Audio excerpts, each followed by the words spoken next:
आपने महाभारत की कथा सुनी होगी।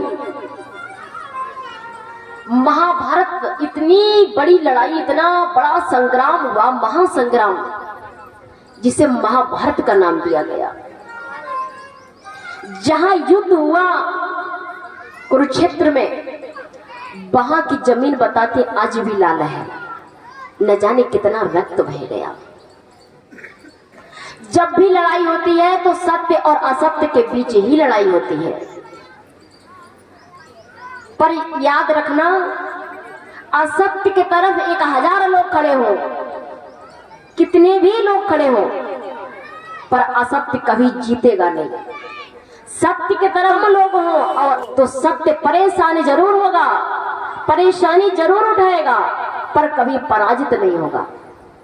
जिससे कि 5 ही पांडव थे और कितने कौरव थे, सबके सब मारे, कोई जीवित नहीं बचा, पांडव ही बचे थे। मालूम है, धृतराष्ट्र अपने पुत्र दुर्योधन को बड़ा चाहते थे। आपको बता दें, आपके जितने भी बच्चे हो, सबको एक समान चाहना, एक समान प्यार देना। ऐसा नहीं कि किसी बेटे को ज्यादा चाहे, किसी बेटे को कम चाहे, या एक बेटी को ज्यादा चाहे, दूसरी बेटे को कम चाहे। आपकी संतानें सबको एक समान प्यार देना। जब हम किसी को अधिक चाहने लगते हैं, बेटा हो या बेटी हो, तो वही विनाश का कारण बन जाता है। चाहे बेटा हो चाहे बेटी हो, उसका जल्दी पतन हो जाता है और वो सुखी नहीं रहेगा। आप उसे सुखी देखना चाहोगे, पर वो सुखी नहीं रह पाएगा।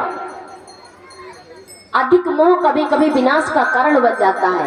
जैसे कि धृतराष्ट्र दुर्योधन को ज्यादा चाहते थे, उसकी सारी इच्छाएं पूरी करते थे। कभी ये नहीं कहा बेटा ये गलत काम है, ये बात गलत है, हमें ये बात नहीं तुम्हारी मानेंगे। नहीं, अच्छी हो चाहे बुरी हो बात, सारी बात को मानते थे धृतराष्ट्र। सज्जनों, पहले के राजा महाराजा हुआ करते थे। राजा अपनी मनमानी करते थे कि मैं राजा हूं, मैं जो करूंगा वही होगा, क्योंकि भाई वो तुम राजा हो। राजा स्वयं अपने को मालिक समझता है कि मैं जो करूंगा वही होगा। आज भी राज्य चलता है। जैसे मान लीजिए गांव में ग्राम प्रधान होते हैं, वो भी राजा होते, गांव के सांसद होते हैं, विधायक होते हैं, प्रधानमंत्री होते हैं, है ना, राष्ट्रपति बनते हैं, वो भी राजा होते हैं। गद्दी पर बैठना बड़ी बात नहीं है, गद्दी पर बैठ करके लोगों के हृदय में, लोगों के दिलों में जगह बनाना बड़ी बात होती है। जनता तुम्हें क्यों चुनती है? इसलिए चुनती है कि हमारी मदद करेंगे, हम जो कहें वो कार्य पूरा करेंगे। और झूठे वादे भी करते कि एक बार मुझे बस मौका दीजिए, एक बार जिता दो, फिर देखना मैं कैसा विकास करते हैं। अब जनता बेचारी भोली वाली जनता होती है। जनता ने आपको वोट दे दिए, आपको चुन लिया, आपको राजा बना दिया, आप राजा बन गए, तो गांव का विकास करना दूर रहा। मालूम विकास सबसे पहले कहां करते हैं? सबसे पहले विकास अपने घर का करते हैं, अपने घर में सारी व्यवस्थाएं जुटाते हैं।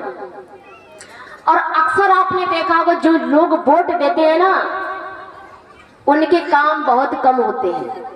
जो वोट नहीं देते उनके काम ज्यादा होते हैं। जो वोट देते हैं उनके घर के पास से गलियां कच्ची होंगी, और जो वोट नहीं देते उनके सीमेंटेड गली होगी। ये है संसार की रीत। लोग समझ नहीं पाते हैं, क्योंकि वो सोचते हैं मैं जो करूंगा वही होगा। पर याद रखना, जो तुम करोगे जनता के साथ, उस पर विशेष ध्यान देना। आप अच्छा बुरा क्यों करते हो? अपने परिवार के लिए, अपने परिवार के लिए, मेरे परिवार सुखी रहे। मगर जो करोगे उसका फल तुम्हें अवश्य भोगना पड़ेगा।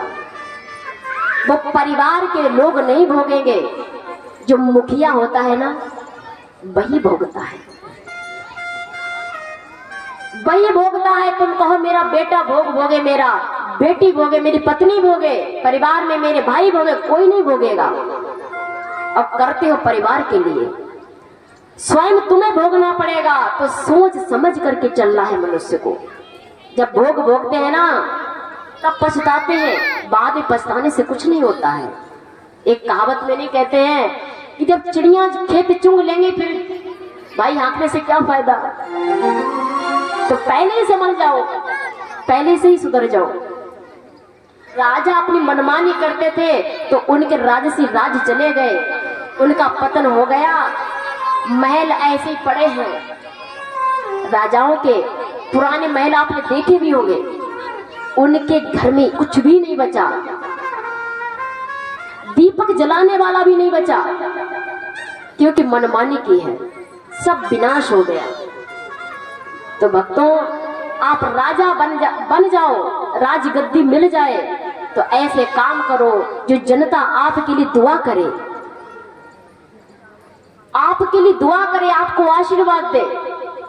ऐसे काम करो। बोलो गोविंद भगवान की जय हो। धृतराष्ट्र ने जनता की तरफ नहीं देखा, अपने बेटे की तरफ देखा, जिससे कि पतन हो गया। और मालूम है, यदाम्रदे कौरवसरंज्या नाम वीर शतो वीर गतिम गतेषु ब्रक्रोदरा वेद गदा विमर्श भगनोरुद्रडे धृतराष्ट्र पुत्र। भीम ने दुर्योधन की जंघा को तोड़ दिया युद्ध में। अब दुर्योधन भूमि पर पड़ा हुआ है और रो रहा है, चीख रहा है, चिल्ला रहा है, तो उसे मौत भी नहीं आ रही थी। इतनी दर्द पीड़ा हो रही थी, फिर भी मौत नहीं आ रही थी। मौत को मांग रहा था, फिर भी प्राण नहीं निकल रहे थे। वही दुर्योधन जब युद्ध शुरू हुआ, शुरू होने से पहले भगवान श्री कृष्ण शांति दूत बनकर के गए। दुर्योधन से कहा जाकर के कि तुम पांडवों को आधा राज्य पाट नहीं, मात्र 5 गांव ही दे दो। तो क्या बोला था दुर्योधन मालूम? अरे मधुसूदन, 5 गांव तो देना दूर रहा, हम पांडवों को सुई की नोक भर भी जमीन नहीं दे सकते हैं। सज्जनों, सुई की नोक भरी जमीन नहीं दे सकते, ये कहा। भगवान कहते हैं समझ लो, सोच लो, बाद में तुम रोगे, पछताओगे। दुर्योधन, मेरी बात मान लो।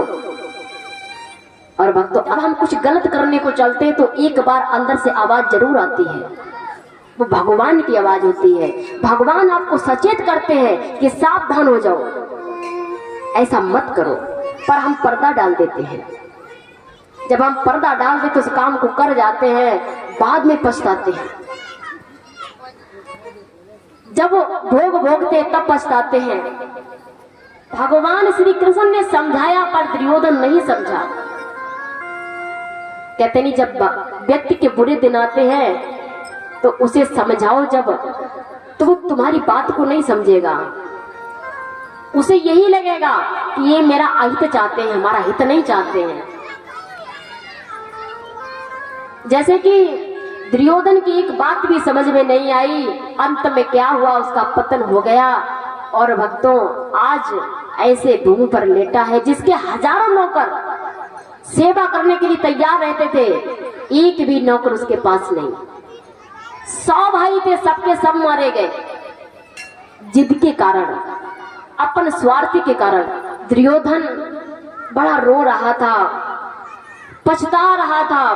उस वक्त उसे भगवान की एक एक बात याद आ रही थी कि कृष्ण ने हमसे कहा था कि दुर्योधन मान जाओ। सारी बात समझाई थी, हर तरह से समझाया था, पर मैं नहीं माना उनकी बात।